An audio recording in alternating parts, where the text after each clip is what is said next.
બાદ ભરૂચના અંકલેશ્વરના ગડખોલ વિસ્તારમાં ફરી વળ્યા નહેરના પાણી. નહેર ઓવરફ્લો થતાં ગડખોલ વિસ્તારમાં પાણી ફરી વળ્યા છે. 5 સોસાયટીમાં નહેરના પાણી ફરી વળતા સ્થાનિકો પરેશાન થયા છે. તાલુકા વિકાસ અધિકારી સહિતના જે પદાધિકારીઓ છે તે ઘટના સ્થળ ઉપર ઉપસ્થિત થયા છે અને સ્થિતિનો તાગ મેળવી રહ્યા છે. અંકલેશ્વરથી સમાચાર. અંકલેશ્વરના ખડકોલ વિસ્તારમાં નહેરના પાણી ફરી વળ્યા છે. નહેરના પાણી ફરી વળતા 5 સોસાયટીના રહીશો પ્રભાવિત થતા લોકો અત્યારે પારાવાર મુશ્કેલીનો સામનો કરી રહ્યા છે અને આ અંગે જાણ થતાની સાથે તાલુકા વિકાસ સહિતના અધિકારીઓ સ્થળ ઉપર દોડી આવ્યા છે.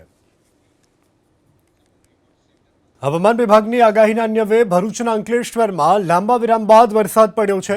અંકલેશ્વર જીઆઈડીસી અને ભદકોદરા વિસ્તાર કે જ્યાં વરસાદ નોંધાયો છે, તો ભરૂચના અંકલેશ્વરમાં લાંબા વિરામ બાદ આખિરકાર આજે મેઘ સવારે આવી પહોંચી. મેઘ સવારે આવી પહોંચતાની સાથે લોકોને વાતાવરણમાં ઠંડકનો અહેસાસ થયો છે.